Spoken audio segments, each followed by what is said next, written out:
അമ്മേ പരിശുദ്ധമ്മേ, അമ്മേ പരിശുദ്ധമേ, ദൈവമാതാവേ, കൃപാസനത്തിലൂടെ ഞങ്ങൾക്കും ഞങ്ങളുടെ ദേശത്തിനും അമ്മ മധ്യസ്ഥം തേടി തന്ന എല്ലാ അനുഗ്രഹങ്ങൾക്കും കൃപകൾക്കും ഞങ്ങളിപ്പോൾ ഹൃദയം നിറഞ്ഞ നന്ദി പറയുന്നു. അമ്മേ പരിശുദ്ധമ്മേ, ദൈവമാതാവേ, 2004 ഡിസംബർ 7 ഉച്ചകഴിഞ്ഞ് 2:30 കൃപാസനത്തിൽ സംഭവിച്ച അമ്മയുടെ പ്രത്യക്ഷപ്പെടലിനെ കുറിച്ച് തിരുസഭയ്ക്ക് സമർപ്പിച്ചിരിക്കുന്ന പഠനരേഖകളുടെ മേൽ സഭാത്മകമായ പഠനം ആരംഭിക്കുവാൻ ഞങ്ങൾ പ്രാർത്ഥിക്കുന്നു. അമ്മേ പരിശുദ്ധമേ, ഭൂസ്വർലോകങ്ങളുടെ രാജ്ഞിയായ അങ്ങേയ്ക്ക് ഭൗമസംരക്ഷണത്തിനായി പ്രപഞ്ചപ്രകൃതിയെ തന്നെ തിരുസഭ പ്രതിഷ്ഠിക്കുവാൻ ഈ പ്രത്യക്ഷീകരണം വഴി ഇടയാക്കണമേ. പരിശുദ്ധമേ, ജപമാല മാതാവേ, സകല കൃപാസനം പ്രാർത്ഥനയോടും ചേർത്ത് ഞങ്ങളിപ്പോൾ പ്രാർത്ഥിക്കുന്ന ഈ കുടുംബത്തിന്റെ പ്രത്യേക നിയോഗം പറ മക്കളെ.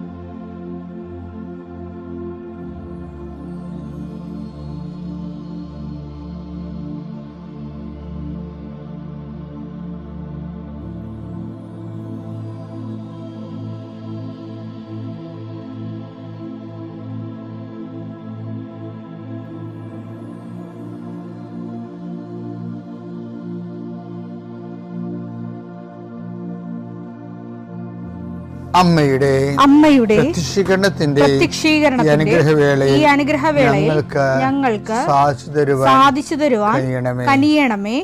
ആമേൻ. വിശ്വാസ പ്രമാണം. സർവശക്തനായ പിതാവും ആകാശത്തിന്റെയും ഭൂമിയുടെയും സൃഷ്ടാവുമായ ദൈവത്തിൽ ഞാൻ വിശ്വസിക്കുന്നു. അവിടുത്തെ ഏകപുത്രനും ഞങ്ങളുടെ കർത്താവുമായ ഈശോമിശിഹായിലും ഞാൻ വിശ്വസിക്കുന്നു. ഈ പുത്രൻ പരിശുദ്ധാത്മാവിനാൽ ഗർഭസ്ഥനായി കന്യകാമറിയത്തിൽ നിന്ന് പിറന്ന് പൊന്തിയോസ് പീലാത്തോസിന്റെ കാലത്ത് പീഡകൾ സഹിച്ച് കുരിശിൽ തറയ്ക്കപ്പെട്ട് മരിച്ച് അടക്കപ്പെട്ട് പാതാളങ്ങളിൽ ഇറങ്ങി മരിച്ചവരുടെ ഇടയിൽ നിന്ന് 3-ാം നാൾ ഉയർത്ത് സ്വർഗത്തിലേക്ക് എഴുന്നള്ളി സർവശക്തിയുള്ള പിതാവായ ദൈവത്തിന്റെ വലതുഭാഗത്തിരിക്കുന്നു.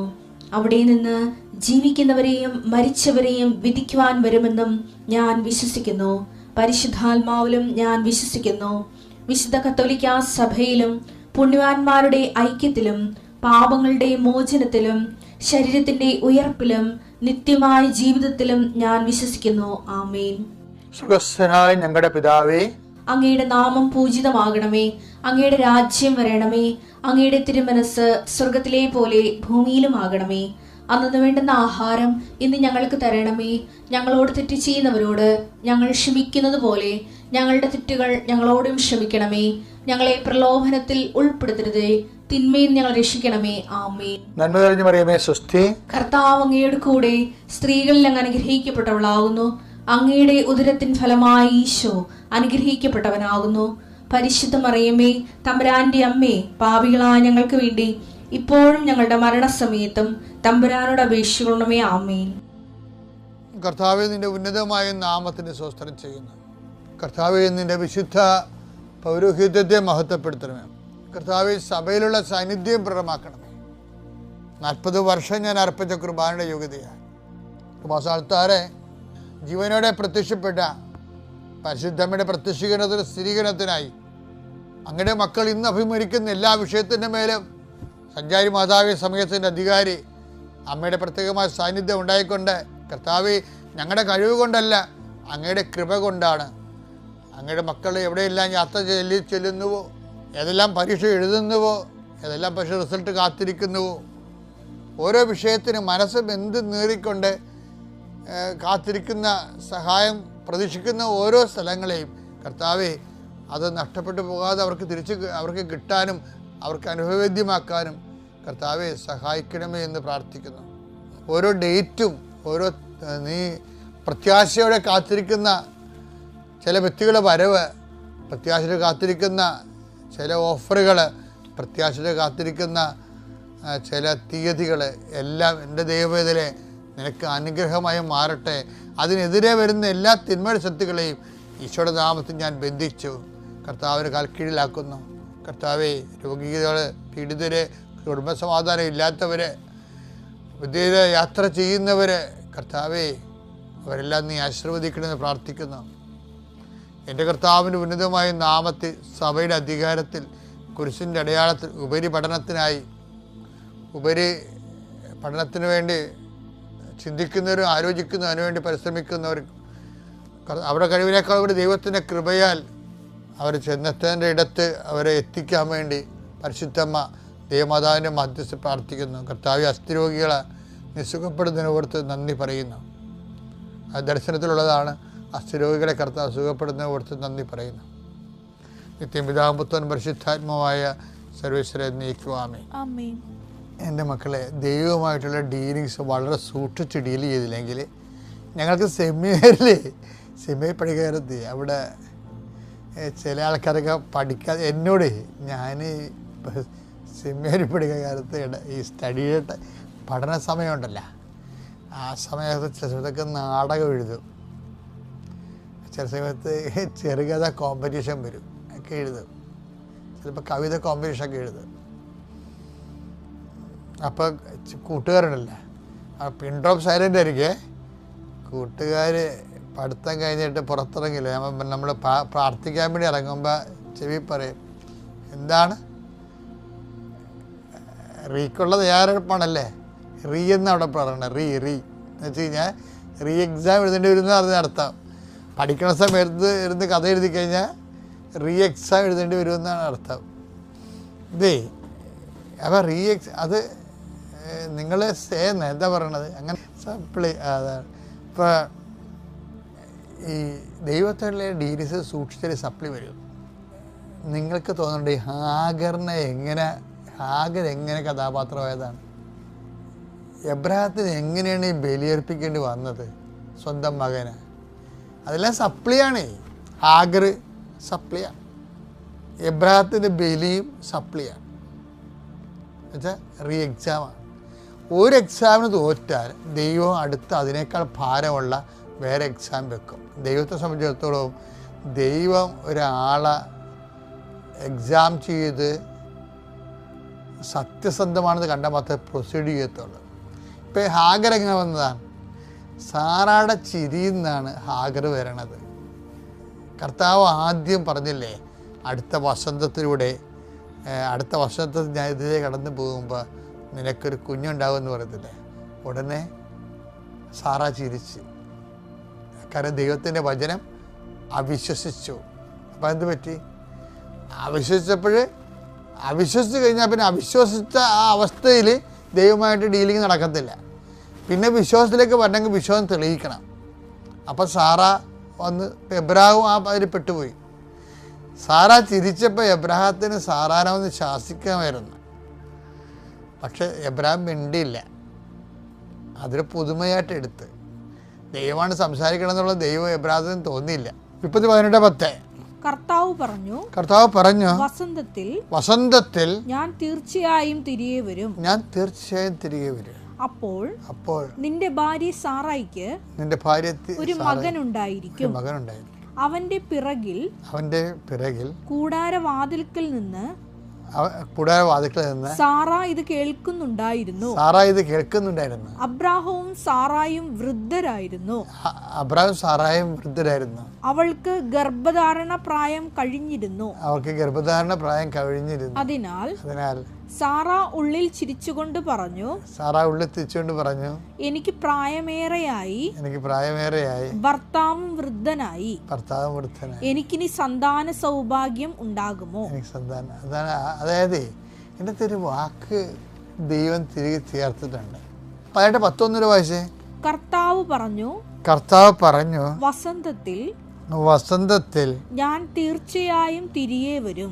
അതിൻ്റെ തീർച്ചയായും തിരികെ വരുമെന്ന്, തീർച്ചക്കാണ് പ്രാധാന്യം. വസന്തത്തിൽ ഞാൻ തീർച്ചയായും തിരികെ വരും എന്ന് പറയുമ്പോൾ അപ്പോൾ നിന്റെ ഭാര്യ സാറായിക്ക് ഒരു മകൻ ഉണ്ടായിരിക്കും. അപ്പൊ എന്താണ്? ഞാൻ അടുത്ത വസന്തത്തിൽ തീർച്ചയായും ഞാൻ തിരികെ വരും.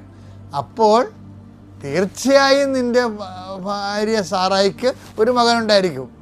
അത് ആ തീർച്ചയായും എന്നുള്ളത് അണ്ടർസ്റ്റുഡാണത്. പക്ഷെ ഇത് വചനം കേട്ടിട്ട് ആ പൊട്ടിക്ക് മനസ്സിലായില്ല. അവൾ ചിരിച്ച്. ആ ചിരിച്ചു കഴിഞ്ഞാലുള്ള ഒരു കുഴപ്പം വെച്ചാൽ ദൈവത്തിൻ്റെ വചനം അവർ കേട്ട വചനം അവർക്ക് പ്രയോജനപ്പെട്ടില്ല. കാരണം അവരത് വിശ്വസിച്ചില്ല എന്ന് പറയുന്നില്ല. ഹെബ്രായർ 4:2 എന്നാൽ അവർ കേട്ട വചനം അവർക്ക് പ്രയോജനപ്പെട്ടില്ല. കാരണം അവർ അത് വിശ്വസിച്ചില്ല. അതാണ് വചനം. ഇപ്പം ഇവിടെ ചിരിച്ചപ്പോൾ എന്ത് പറ്റി? വചനം വിശ്വസിച്ചില്ല. അപ്പോൾ ആ കേട്ട വചനം ഇനി പ്രയോജനപ്പെടത്തില്ല. അപ്പോൾ ദൈവം എന്ത് ചെയ്ത്? ഇനി ഇവരുടെ അവിശ്വാസം ടെസ്റ്റ് ചെയ്യാൻ വേണ്ടി എന്ത് ചെയ്ത്? ലോത്തിനെ ഇളക്കി വിട്ട്. ലോത്തൊക്കെ വെറുതെ അവിടെ ഇവൻ പറഞ്ഞ ഈ ലോത്തൊക്കെ ഇവർ പറഞ്ഞ കേട്ട് ഈ കുഞ്ഞാടിനെ പോലെ പറയുകയാണ്. അല്ലെങ്കിൽ എബ്രാഹിം കൊണ്ടുവരുക ലോത്തിനെ. ലോത്ത് വല്ല ഗുണ്ടായുസം കൊണ്ടാണ് കാണിക്കണമെന്നുണ്ടെങ്കിൽ ലോത്ത് വീട്ടിൽ നിന്ന് ഇറങ്ങിപ്പോരുമ്പോൾ പഞ്ചപുച്ച മുടക്കിയ ഇയാളുടെ ഒരു ദാസനായിട്ട് പോകുന്ന ആളാണ്. പക്ഷേ ഇവർ ദൈവത്തിൻ്റെ മുമ്പിൽ ചിരിച്ച് പണി മേടിച്ചപ്പോൾ ലോത്തിൻ്റെ യഥാർത്ഥ രൂപം കാണിച്ചു. എന്താണ്? അവനവരുടെ കൂട്ടുകാരെല്ലാം കൂടിയിട്ട് പിന്നെ എബ്രാഹത്തിനെ സമ്മർദ്ദത്തിലാക്കി. വെള്ളപ്രശ്നവും അങ്ങനെ പല പ്രശ്നം വരാൻ പോകുന്നുണ്ട്. ഇതുപോലെ ലോത്ത് കുറച്ച് പരുക്കനായി. സാറായിക്ക് ലോത്തിന് സംശയം. എബ്രാഹിം അങ്ങ് വീട് ചത്തു കഴിഞ്ഞാൽ പിന്നെ ലോത്തിൻ്റെ ഭരണവില വരാൻ പോണത്. അപ്പോൾ സാറാനെ എങ്ങനെയും കൊന്നാൽ എന്ത് ചെയ്യും? സമ്പത്തെല്ലാം അടിച്ചെടുക്കൽ. ഈ ലോത്ത് കഥാപാത്രമല്ല, ചിരിച്ച് കഥാപാത്രം. ഇവള് ചിരിച്ച് ദൈവത്തിൻ്റെ വചനം അവിശ്വസിച്ച് കഴിഞ്ഞപ്പോൾ ആ കണക്ഷൻ പോയി. അപ്പം ലോത്ത് ബലം പ്രാപിച്ചു. നമുക്ക് ചുറ്റും ഉണ്ടാകുന്ന കുഴപ്പമാണ്, നിങ്ങൾ ഈ പ്രാർത്ഥന മുടക്കുകയും നിങ്ങൾക്ക് ഇത്തിരി പണം കിട്ടിക്കഴിയുമ്പോഴും ജോലി കിട്ടിക്കഴിയുമ്പോൾ ദൈവത്തിനൊക്കെ മറക്കുകയും ചെയ്യുമ്പോൾ എന്ത് പറ്റും? നിങ്ങൾക്ക് ജോലി കിട്ടണമെങ്കിൽ നിങ്ങളുടെ ഭാര്യയും ഭർത്താവായിട്ട് ഭയങ്കര സ്നേഹവും പൊന്നും തേനും ഒക്കെ ആയിരുന്നു, മക്കളുമായിട്ടൊക്കെ ഭയങ്കരമായിരുന്നു. നിങ്ങൾ ജോലി കിട്ടിക്കഴിഞ്ഞപ്പോൾ നിങ്ങൾക്ക് പിന്നെ കറക്കവും പിന്നെ കുർബാനയില്ല, അവിടെ പോകുന്നു. പിന്നെ ജോഗിങ് അല്ലല്ല, ഓരോ സ്ഥലത്ത് റിസോർട്ടിൽ പോയി ആൾക്കാർ താമസിക്കല്ലേ. ഞായറാഴ്ച എങ്ങനെ പോയി താമസിക്കും, കുർബാനക്ക് പോകത്തില്ല. കാര്യം എന്താ? അവർക്ക് ഇനിയിപ്പോൾ ദൈവത്തിന് ആവശ്യമില്ല. പിന്നെ എന്ത് ചെയ്യും? അവസാനം ആ മക്കളുമൊക്കെ തോന്നിയവാസികളായി. നിങ്ങൾ ഓർക്കരുത്, നിങ്ങളുടെ കേമത്തം കൊണ്ട് ഒരുത്തൻ പാട്ട് പാടാൻ പോയി അവൻ്റെ കുടുംബം ഇന്ന് മൊത്തം നശിച്ചിരിക്കുക അല്ലേ? ദൈവത്തിന് മറന്ന പണി കിട്ടും. അത് നമുക്ക് ദൈവവിശ്വാസം ഉണ്ടായാലും ദൈവത്തിൻ്റെ ആ ചൈതന്യത്തിൽ വളർന്നു വന്നതിന് ശേഷം നമ്മളിത്തിരി രക്ഷപ്പെട്ട് കഴിയുമ്പോൾ ദൈവത്തെ മറക്കാമെന്നൊക്കെ വിചാരിച്ചു കഴിഞ്ഞാൽ ഒറ്റടക്ക് പോകത്തില്ല. ഇപ്പം സാറാവുന്ന ചിരിച്ചതാണ് കൂടാരത്തിൻ്റെ പുറകുന്നുണ്ട്. ഇപ്പം എന്നാ പറ്റി? ലോത്ത് അത്രയും നാളും പത്തി മുടക്കിടന്ന് ലോത്ത് ബലം പ്രാപിച്ച്. സാറൊക്കെ പേടിയായി. സാറ പറഞ്ഞ് ദൈവത്തിൻ്റെ വാക്യം കേട്ടുകൊണ്ട് കാത്തിരുന്ന നിങ്ങളുടെ തലേന്ന് ഞൊട്ടിക്കൊണ്ട് ശത്രുക്കൾ പോകും. അതുകൊണ്ട് ആകരണ പ്രാപിക്കൂ, പിള്ളേരുണ്ടാകട്ടെന്ന് പറഞ്ഞു. അങ്ങനെ എബ്രാഹത്തിന് ആ സ്ത്രീ അവതളത്തിലാക്കി. എബ്രാഹം പേടിച്ചു പോയി. അപ്പോൾ ഉടനെ ഹാഗർ ഗർഭിണിയായി. അപ്പോഴേ ആ എബ്രാഹം സാറാഭരണ കേട്ടില്ലേ? സാറാഭരണ കേട്ടാണല്ലോ എബ്രാഹം ദൈവം എന്താ പറഞ്ഞത്? വസന്തത്തിൽ തീർച്ചയായും ഞാൻ എതിരെ പോകും, അപ്പോൾ നിനക്കൊരു ആൺകുഞ്ഞുണ്ടാകുമെന്ന് പറഞ്ഞില്ലേ? അത് കേട്ട ആളാണ് എബ്രാഹം സാറാ പറഞ്ഞ കേട്ടപ്പോൾ ഇനിയിപ്പോൾ ദൈവം എപ്പോഴാണ് അറിയത്തില്ലല്ലോ എന്ന് ചോദിച്ചുകൊണ്ട് അയാൾ ആഗറിനെ പ്രാപിച്ചു. ഇസ്മയിൽ ജനിച്ചു. പിന്നെ എന്ത് ചെയ്ത്? ദൈവം വാക്ക് പാലിച്ചു. ദൈവം ഇസഹാക്കിനെ കൊടുത്തു. പക്ഷേ ആഗർ എങ്ങനെയാണോ സാറയുടെ ചിരിയിലൂടെ രംഗത്ത് വന്ന് ഇവർക്കെതിരായത്, അതുപോലെ ഹാഗർ സാറാക്കെതിരായി.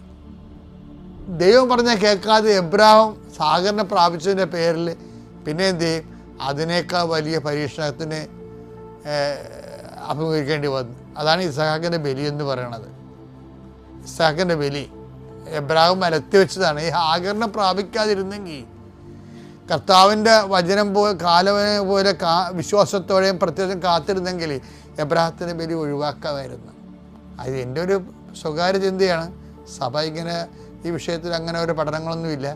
എന്നാലും ഈ പ്രലോഭനങ്ങൾ രണ്ടും നമ്മളെപ്പോഴും ഞാൻ നിങ്ങളോട് ഉദ്ദേശിക്കുന്നത് ഒരു കാര്യം ദൈവത്തിൻ്റെ പേരിൽ ദൈവത്തെ അവിശ്വസിച്ചുകൊണ്ട് നമ്മൾ ദൈവത്തെ ഒഴിവാക്കിയാൽ, നമ്മൾ അതിനേക്കാൾ വലിയ ഒരു കുരിശ് ഒഴിവാക്കിയാൽ ഇനി വരാമ്പോൾ അതിനേക്കാൾ വലിയ കുരിശായിരിക്കും.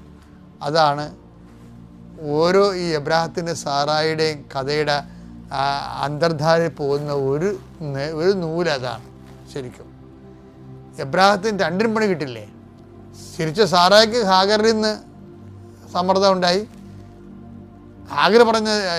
സാറാ പറഞ്ഞ കേട്ട് ഹാഗറിനെ പ്രാപിച്ച എബ്രാഹത്തിന് സ്വന്തം മകനെ ബലിയർപ്പിക്കേണ്ടി വരുന്ന, ബലിയർപ്പിച്ചതിലേക്ക് പോലും ആ ടെൻഷൻ എന്ന് പറഞ്ഞാൽ വല്ലാത്ത ടെൻഷനല്ലേ അയാൾ അനുഭവിച്ച് കൂട്ടിയത്.